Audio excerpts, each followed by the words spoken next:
Telephone time. Telephone time with Dr. Frank Baxter. How do you do, ladies and gentlemen? Have you two ever had the strange experience of going into a room new to you, with a sudden feeling that you'd been there before, and that you recognize every bit of furniture, every picture? This is a familiar experience, so common that it has a name, déjà vu. It's one of the curious things that happen to people for which there's no very easy explanation, and there are many such things. Now, this strange story that we're about to tell you was first written down by a distinguished American of the 19th century, Robert Dale Owen. He was a writer, a political thinker, a congressman, and served as United States minister abroad. And other people have recounted this story, too. It took place on the bark Vestris. Robert Norrich, master, 16 days out of Plymouth, England, bound west across the Atlantic for Boston in the spring of the year 1828. This is the way the tale runs, and we call it the Vestris.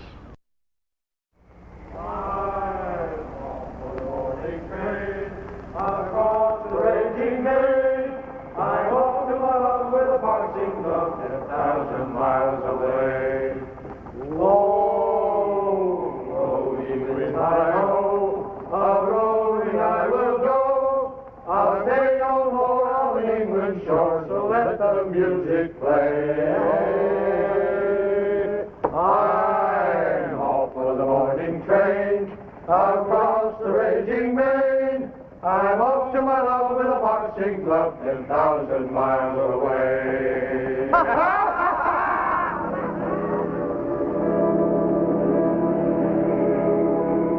Morning, Mrs. Norrich. It's nice to see you on deck again.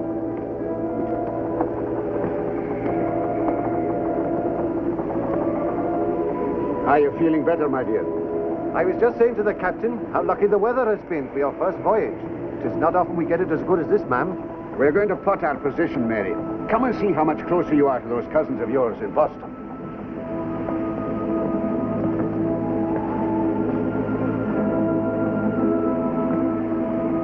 It is a happy ship you're on, ma'am, and 'tis no wonder, with such fine sailing as we've had.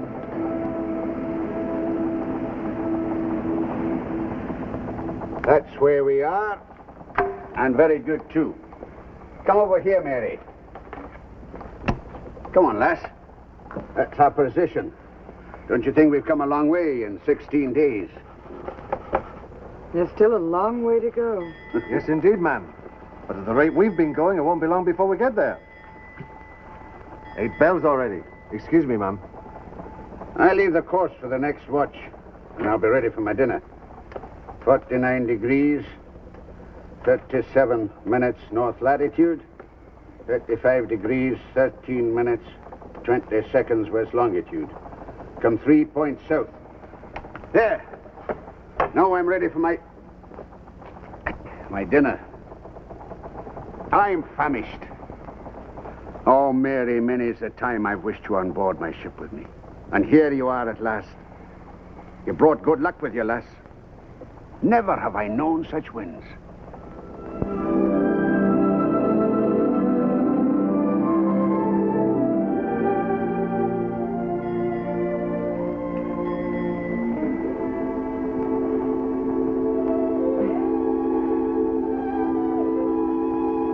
What is it, Mary? 'Tis nothing. It's foolish to say it's nothing. Is it some pain you have? I tell you, 'tis nothing. You didn't eat your dinner again tonight. For days you haven't eaten enough to keep a bird alive. It's not like you to be like this, Mary. Like what? The days I haven't seen you smile. You seem lost in some melancholy world of your own. Are you sure you're not sickening for something? Would I not say so if I were? And if it's not a pain in your body, it must be a pain in your mind.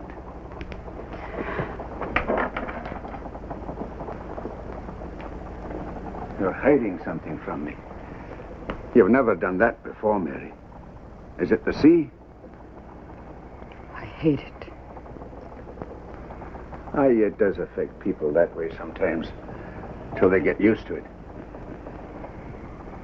The monotony of seeing nothing but water. No, it's not that. It's something deep down. The cruelty. Oh, come now. There's no more cruelty in the sea than there is in the land, with its storms and its fires. I'll tell you something about the sea lass. When she takes life, she does so a lot more mercifully than does the land. It's the voices that come from it. Voices? Day after day.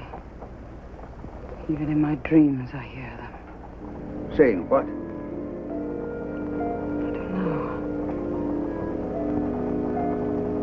I don't know. They seem to threaten me with something. Ah, you're being fanciful. That's what I tried to tell myself. They'd grow louder every hour, as if the threat were coming nearer. It's cold in here. Where's my shawl? The sea's getting on your nerves. It did on mine. It'll pass. I must have left it in the chart room this morning. You talk about getting your sea legs. Getting your sea mind's much more difficult sometimes.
What's going on here, Mr. Lloyd? I heard her cry out, sir, and came in and found her like this.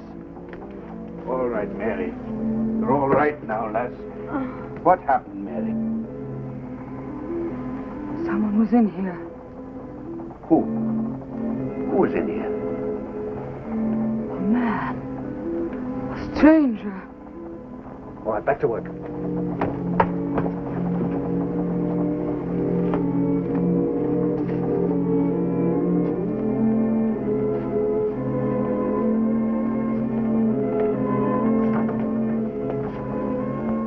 Must have been your fancy, ma'am. There's nobody there. All right, Mary.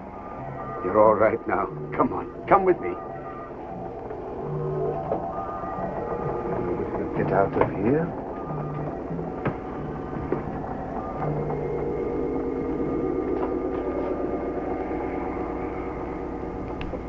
Tall and thin. But there was no one there. He wore a jacket with a hood over his head. And when he turned and looked at me, his face was like that of death. His eyes were full of suffering. He tried to say something to me. 'Twas but your fancy, lass. Come now. Take a sip more of this. I saw him as plainly as I see you. Why would I lie to you? Who's there? Mr. Lloyd, sir. Oh, come in, Mr. Lloyd. Help me persuade my wife that there was no one in the chart room. Why do you keep saying there was no one there when I say I saw him? He was writing on that slate. Is there nothing on it? Well, is there writing on it?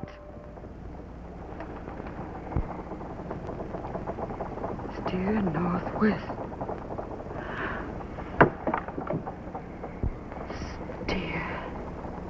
North. West. This is not your handwriting, Robert. No. Is it yours, Mr. Lloyd? No, ma'am, it is not. Or one of the men's? One of the men write like that. Why, most of them can't write at all, ma'am. Are you so sure now that it was just my fancy? If there was someone in there, he must have slipped out before you got to Mrs. Norrich. A stowaway, sir? I'll soon find out. Aye. Come now, my dear. You take a rest. We'll get to the bottom of this. Come on.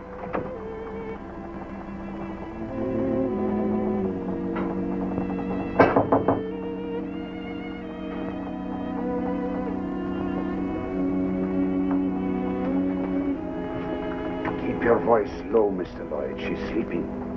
I searched every nook and cranny in the ship, sir, and there's not a trace of anyone. Did you question the men about the writing? I even made those who can write the words. But nobody knows anything about it, and I'm sure they're speaking the truth.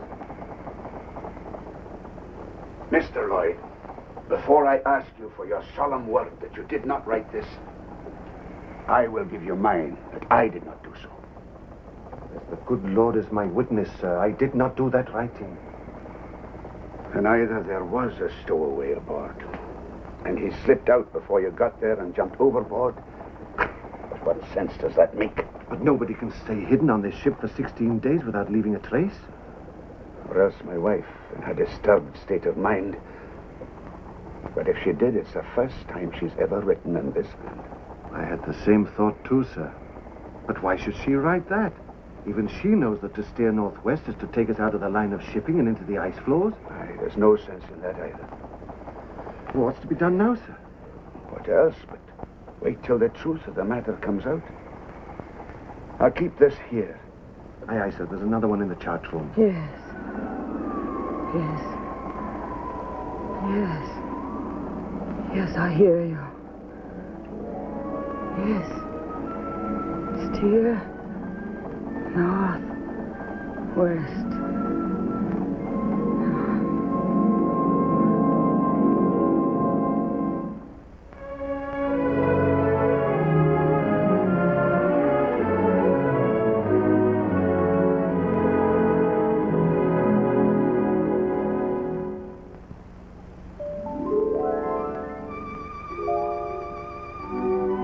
This is your wife. Your lucky pal. You married more than just a pretty gal. Why, day in, day out, she's the family cook, the maid, chauffeur, hostess, nurse. All of them her. And when she's dressed up for an evening out, doesn't she look worth shouting about? How does she do it day after day? Well, she plans your life the modern way, by telephone. Helpful, handsome, handy telephones. Right at her fingertips. Right at her side. A telephone on her kitchen wall. She can decide and order, cook, and call. A phone in the nursery, the bedroom, the den. She saves herself trips again and again. Rush steps, slow steps. Handy phones mean no steps.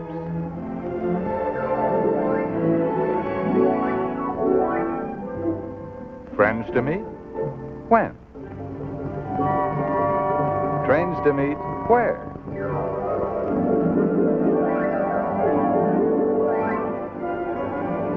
Using her phones, give her time to spare. New phones, wall phones, bright phones, all phones help ease her way through the busiest day. No wonder she's so wonderful. She uses her telephones to help plan your life.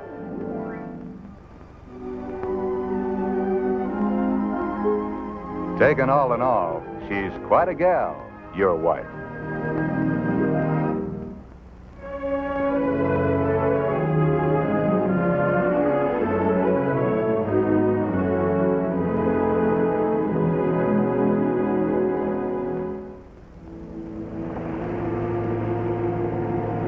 We've had 16 days fair weather, sir, so I suppose we can't complain. Close in far too quickly for my liking. I warrant you've never seen fog close in that fast. True enough, sir. Which? You hear that? Something is moving there. Who is it? Who the blazes are you? Robert! What on earth? Mary, what are you doing here? You'll catch your death of cold. I had to come to ask you Ask me what? if you changed course to northwest. What nonsense is this? Come on, back to your bed this minute. You must have taken leave of your senses. You're acting like a child, leaving your warm bed to go into the cold air. Robert, you haven't answered me. Have you changed course? What did I tell you? You're shivering. Here, swallow this down. Robert! Swallow this down at once.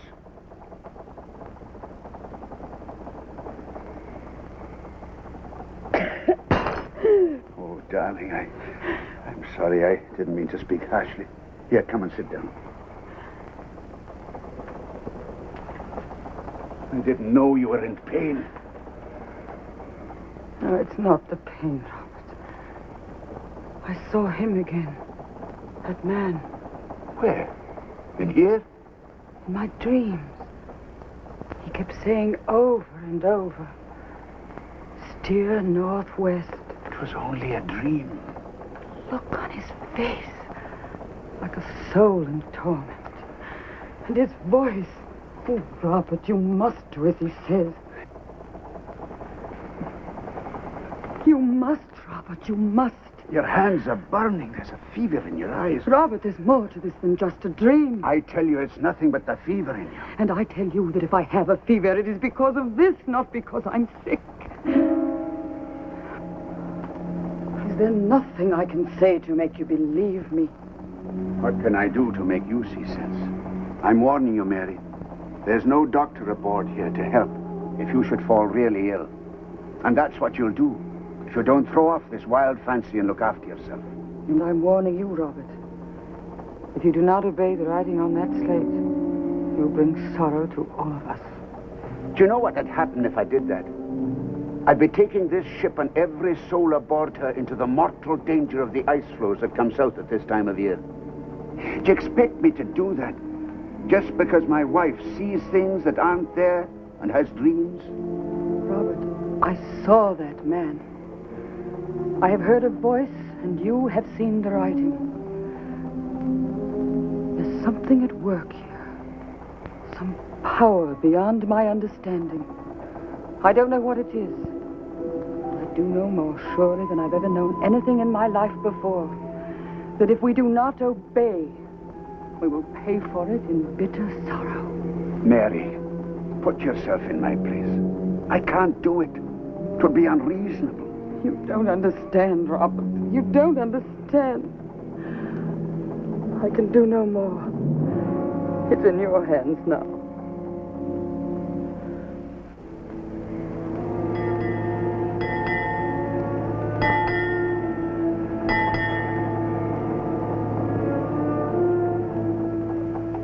How's Mrs. Norrich, sir? It could be the intestinal fever she's sickening for. The pain in her side, I've seen it before. She's half crazed with that writing. I don't know what to do with her. Aye, it's been on my mind too, sir. And it's strange, this fog coming down out of a clear sky like this, like a sign. You mean to say you think there's something in this? Well, now, sir, they do say that us Welsh do feel things. Superstition, they call it. But the trouble is, the people who talk like that, they don't explain. Like where that writing came from, for instance. This fog, too. Have you noticed now how the wind has veered around to the southeast, sir? Mr. Lloyd, are you trying to advise me to change my course to the northwest? Oh, no, sir, that's for you to decide. But I was thinking that if we ran northwest before this wind, well, just for a bit, of course, we might clear this fog. Might help her to calm down and see sense. If there's nothing else. Very well, Mr. Lloyd. Get your sails trimmed. Aye, aye, sir.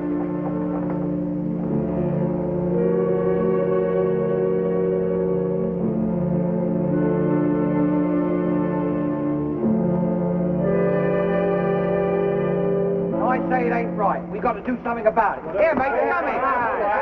We're headed too far north, and that's not bad enough. Having a woman aboard's bad luck.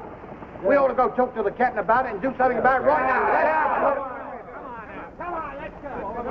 You know what we want. Get back on course. This ship ain't headed for Boston. Get back for where you belong. What is it, Mr. Lloyd? You know what I They came up here before I could stop them. We got our rights. Right. All right, men. As soon as I get my wife over this attack, I'll turn the ship around. Now get back to what you were doing. Look lively now. Come on where you belong. How is she, sir? Mortal sick. I don't know what the end of this is going to be. Right ho! 3 4 close, starboard bow! Now there'll be no handling the men. I told you having a woman aboard would bring us nothing but bad luck.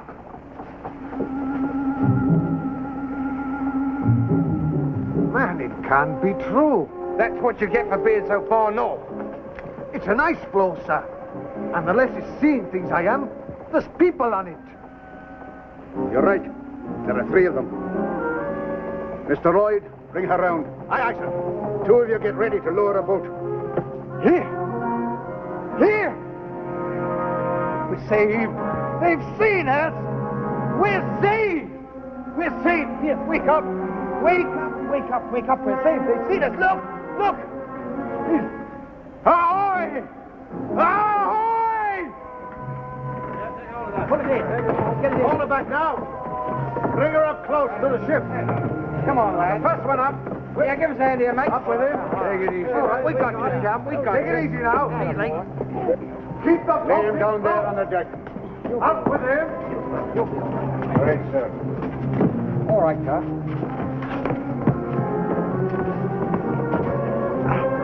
Two of them are all right, sir. All right, lad. Take these men below. Get some grog from the galley, one of you. Aye, sir. Stand by to bring up the longboat. We'll soon have you fixed up. What was the name of your ship? The Morning Star. Hit an iceberg and foundered. Of the 35 souls on board, we're the only survivors. We were on that ice for a week. God knows how you found us. It was a miracle. Aye, you're right. As I was passing your cabin, sir, I heard your wife call out. Well, you take care of this gentleman, Mr. Lloyd. What you need first is a good hot grog. We'll fix you up some dry clothes after, eh? Thank you, sir. Thank you for everything. You're very welcome, sir. Your friend's going to be all right. They tell me he's coming round.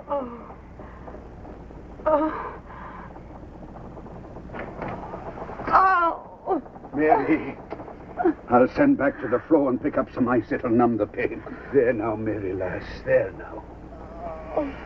We'll get back on course and pick up a ship with maybe a doctor on board. Sir, here's a doctor, a surgeon, one of the rescued. Are you really a doctor? Yes, but what seems to be the trouble? It's the intestinal fever, I think.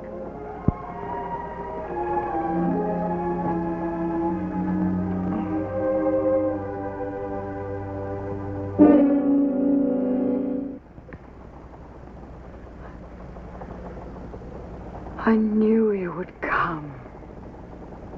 We'll have you all right in no time. You hear that, Mary? Robert, this is the stranger. That day in the chart room. Don't you remember?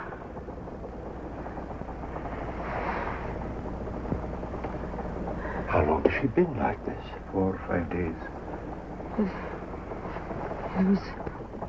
It was 4 days ago that I saw you.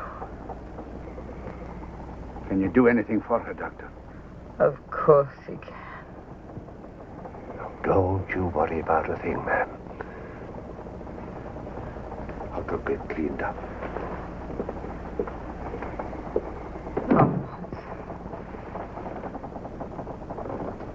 Now will you believe? Will she be all right? Perfectly. She's young and strong. She'll be up and about in a week. Now I'll go see my other patient. Doctor, before you go, would you please write something on this slate? The words are steer northwest. Steer northwest? I don't understand. What? If you please.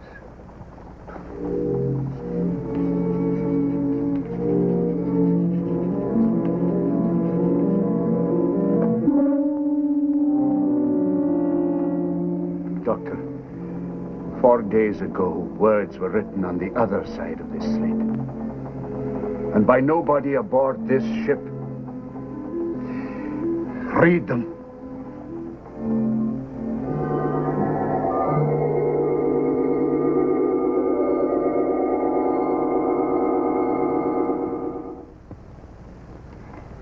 Well, that's what we're told happened on the sailing ship Vestris in the year 1828. Was all this the result of hallucination, of second sight? Was it mere coincidence? Well, after this announcement, I'll give you the only comment we have to make. Gate 27. All aboard, please. I'll call you, dear, as soon as I get there. Well, Dad's off on another business trip. Hello? Hello, darling. Have a good trip? The children are fast asleep. No, here they are. They want to say good night. No matter where you go, it means so much to keep in touch by telephone. There are many phenomena and events that baffle our imagination and understanding, strange occurrences for which there seems to be no easy, rational explanation. Certainly, I don't intend to offer one for this. Perhaps in 100 years, man will be able to understand what took place in this strange legend of the Vestris, but for the moment, we can't. We brought you this story because it seemed like a good yarn and one quite worth the telling. Now let us look at our story, our true story, for next week. She was a militant pacifist. He was one of the world's wealthiest men. But she hated his work even as she loved him. When tragedy darkened his life, it was too late for her to help. But she is remembered for something that he did. See Jessica Tandy and Hume Cronin in War Against War. And until it's time for that story, ladies and gentlemen, goodbye.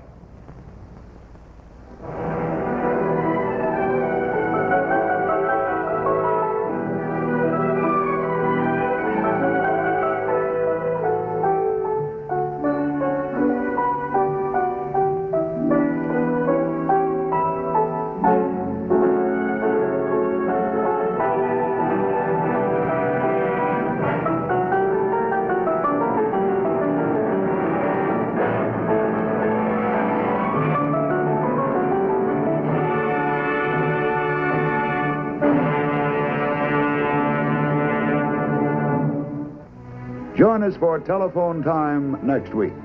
Until then, we remain sincerely yours, the Bell Telephone System.